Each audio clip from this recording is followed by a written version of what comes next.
get started. Thank you for everyone who showed up. I like that this is probably the most students and recent alumni we've had, so that's really cool. Ravi reached out probably not even a week ago, asked to use this platform to give a talk about the work he and Sako have been doing. And Mrs. Martos connected us, and I thought it was a great idea. You know, we're trying to come up with new solutions, new ways we can interact as a team. And so absolutely, if anyone else has any similar stuff they want to share with the team but don't know how, just reach out to me, reach out to Mrs. Martos. We'll help you figure out how to do it. You know, I know Ravi and Sako have been working on this since pretty much the pandemic started. There's a group of alumni who are trying to set up, you know, ways this can be done, and it turned out Ravi was already just well ahead of us on that work. So I look forward to hearing their journey. Go ahead, you guys. All right, guys, welcome to our talk. As Brian said, we're going to be talking about how we've been 3D printing personal protective equipment for hospitals and other people who need it, because as you all know, the coronavirus made a big shortage. So I'm going to get started with this video I made back in June for Dr. Needs vlog. So some of you may have already seen this, but it kind of gives us a little intro to what we've been working on. And if you guys can't hear the audio, like, just say right away. This week echoes urgent calls from hospitals for more supplies. One administrator cited a 3 to 6 month delay for essential items, including those critical N95 face masks. Our Dr. John LaPook looks into the PPE supply chain. We don't have enough. You know what I mean? It's you know, one N95 mask for the entire shift. And one night recently, there was only one gown on the floor. Every day when I go to work, I feel like a sheep going to slaughter. What's up, guys? Ravi here from Period 3. Today, I'm going to be showing you guys what I've been working on lately. So as you saw in the news clip there, there's a big shortage of PPE because for the coronavirus, healthcare workers need it. And so since I have a 3D printer, I thought I could probably help out in some way. So I started looking online for designs, and turns out a few people had already made some face shield designs. So I started printing, and then I contacted Verdugo Hills Hospital, and I sent them some of the designs. Luckily, the FDA and the National Institute of Health were able to study some of these designs for clinical use and approve them. So Verdugo Hills Hospital got right back to me and said, hey, these are good.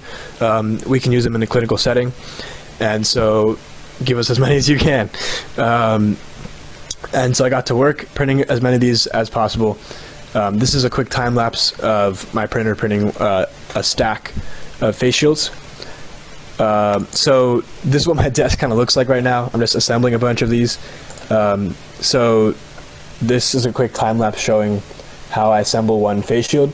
Basically, when it comes off the 3D printer, it's kind of hairy. It has these little strings and stuff. So I have to clean it up, make sure that there's no surface area for a virus to get in there. Make sure it's nice and clean.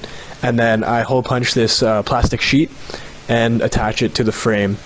It's actually a really simple design. Basically, you just hole punch a plastic sheet 2 times, make 6 holes, and they go into the frame's little nubs. You can see this spacer there. That's what allows me to make a perfectly spaced holes so that they attach properly. So after I got approval from Verdugo Hills, I hit up some guys in the robotics team. So here's Adam, he's a super AP and a senior, and he made 94 face shield frames. And Sako, he's an alum, he's making some as well. So big shout out to those guys. All right, guys. So that video was featured on Dr. Needs vlog in June. So since then, we've done a lot more. And Sako has taken on a much bigger role. So our current total for amount of PPE produced is 322 units to hospitals. This picture here is a piece from the USC Keck Hospital's newsletter where they featured us since we made a big donation. Sako, do you want to talk about the working process here? Yeah, so around when we started getting to work and mass producing these, Ravi hit me up, and he had all these headbands that Adam and him printed, and I was getting my printer ready to print these, so I was like, hey, just hand those over and I can assemble and clean them for you.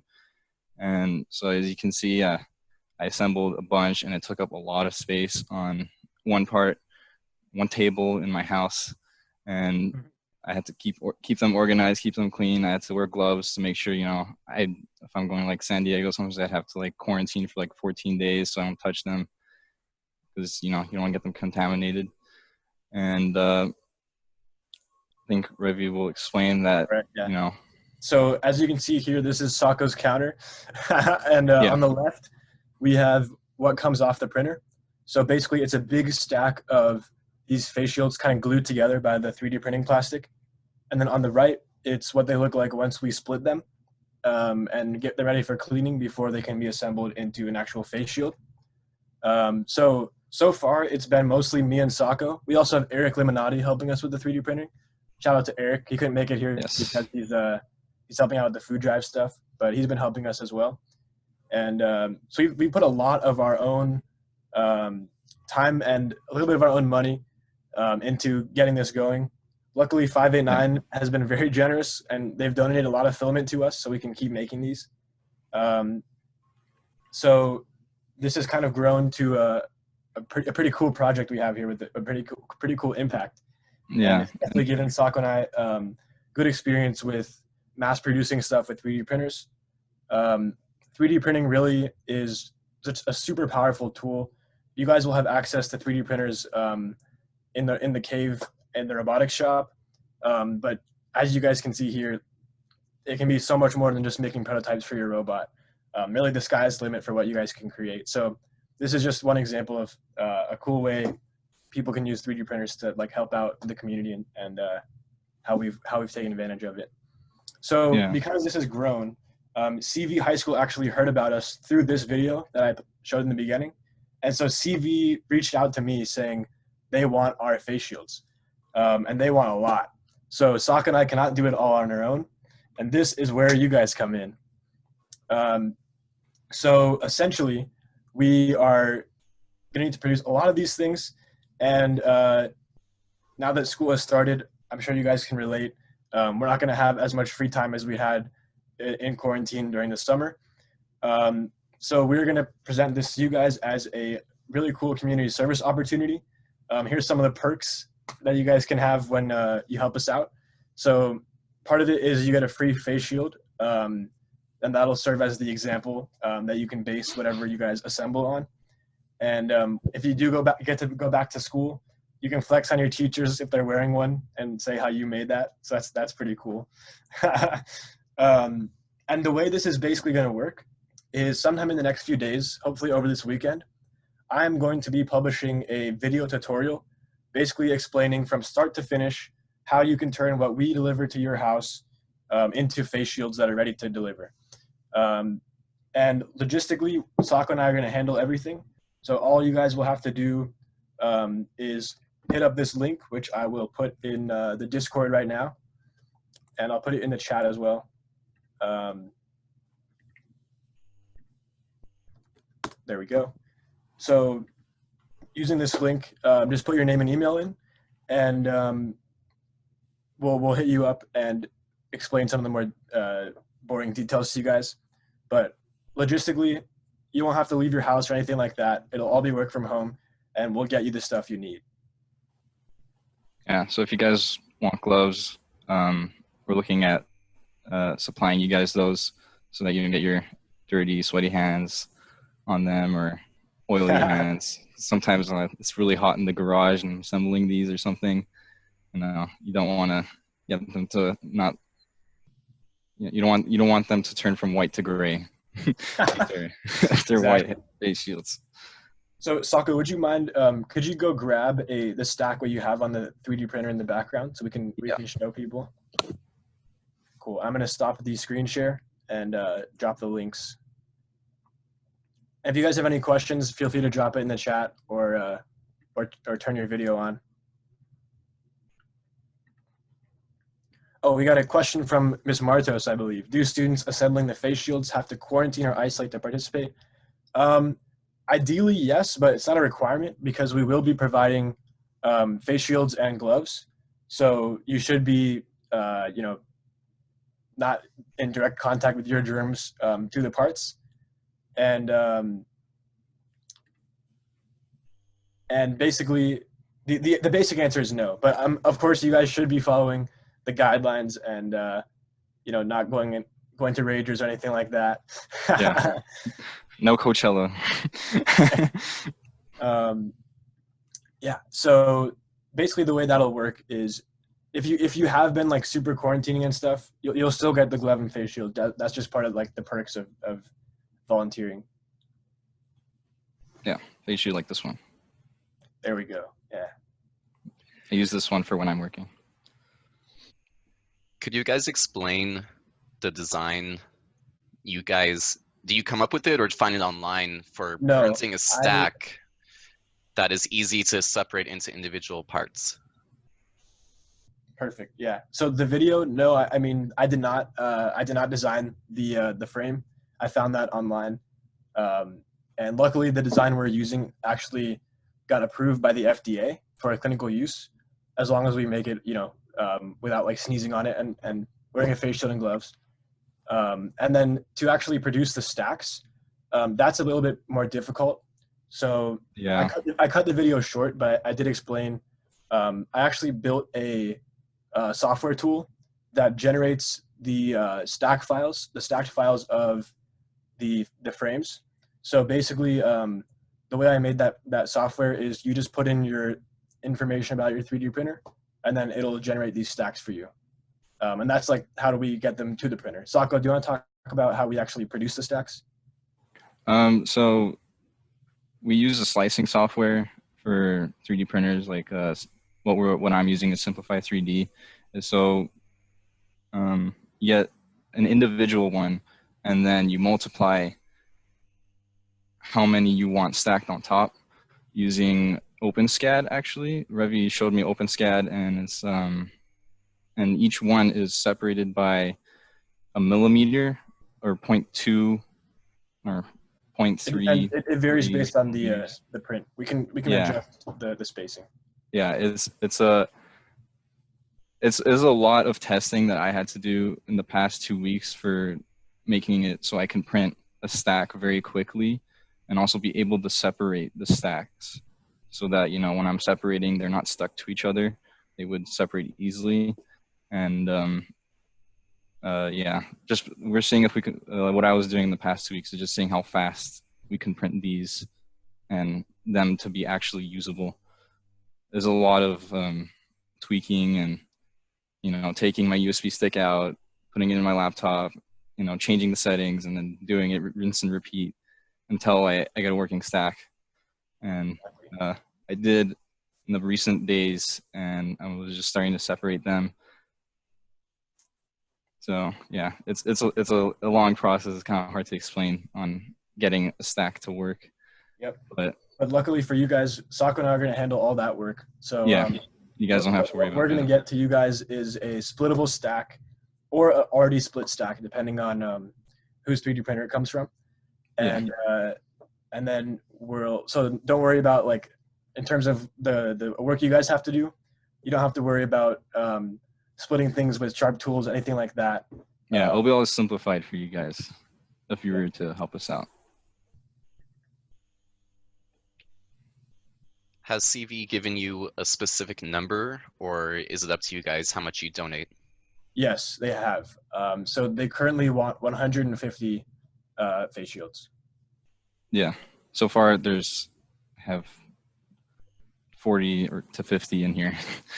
Yep. That are not assembled, that are just the headbands. Exactly. So that's when you guys come in. We need the help to turn the 3D prints into actual face shields that are ready to wear. Sako, if you could model one of the face shields, that'd be great. Oh, yes. Martos has a suggestion. There we go. Look at that. So as you can see, it's not invasive, and they're very lightweight, easy to put on, and easy to clean. And if anything does happen, the design is somewhat modular. So if the visor gets like destroyed in some way, I don't know, you can always just pop it off and put a new one on. Ms. Martos has a question. If there are students with 3D printers at home, would you allow them to print? Yes. So I'm part of the Google form on that link. One of the questions is, do you have a 3D printer and would you want to help us out?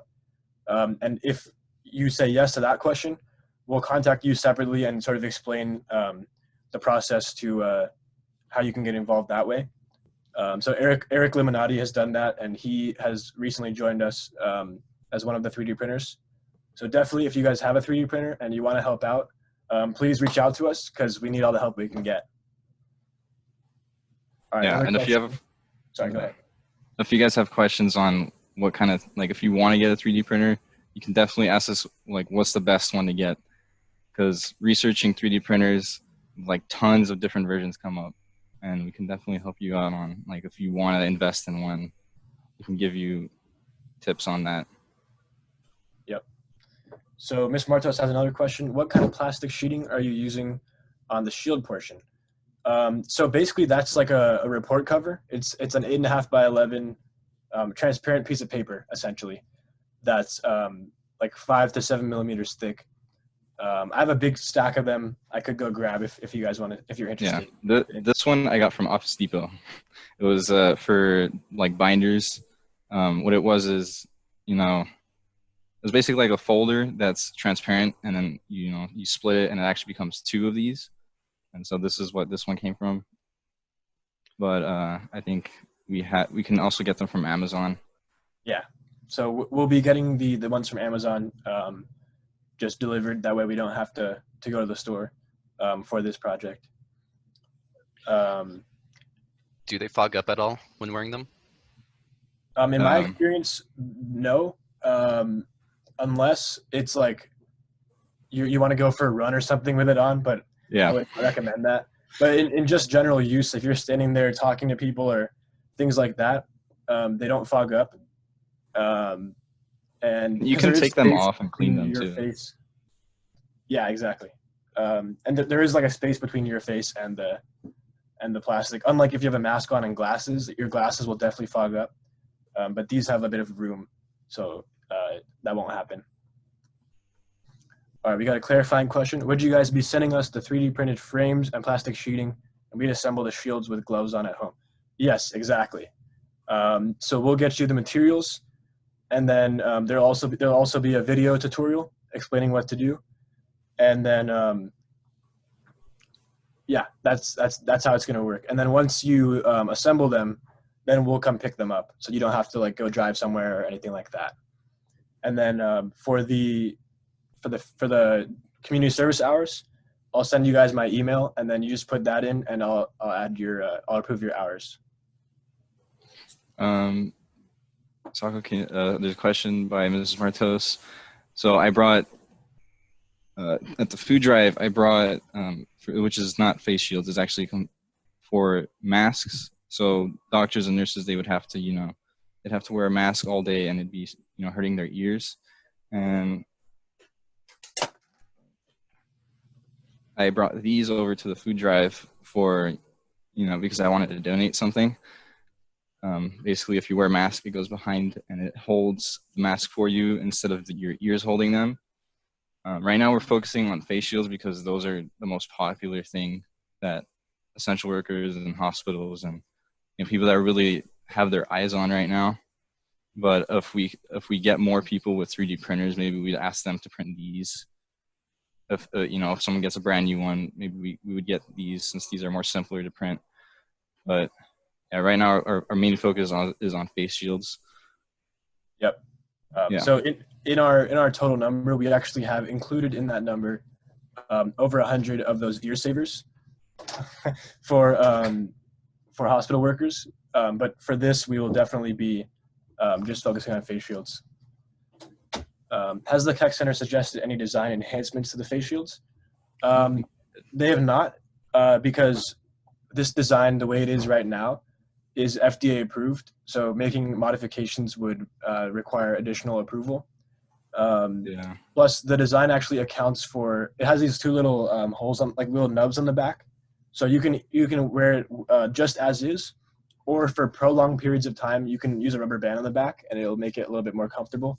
So some of the hospitals like Keck have done that. They'll add a rubber band to it. But in terms of like actually modifying the design that we 3D print, no. Yeah, it'd be awesome to get a picture of the people wearing the ones that we've donated, but I don't think we have any of those. Yeah, I do have a picture of a nurse, but I don't know if I have that pulled up right here. But it is in the video. So if you want to see the full video of what I played in the beginning, I could link that as well. It's on Dr. Neat's vlog, and in that video I go into more depth and I explain. I talk about the ear savers. I talk about how I got started with this. The reason I actually had the idea to sort of start 3D printing stuff is that my mom actually works at the LA County Department of Health Services, and every day she was like on the phone trying to call all these different suppliers trying to get PPE, and I follow a lot of these like 3D printer maker channels online, and some people were starting to make stuff, so I kind of just connected those two things and got to work. All right, guys, any more questions or clarifying questions, things like that?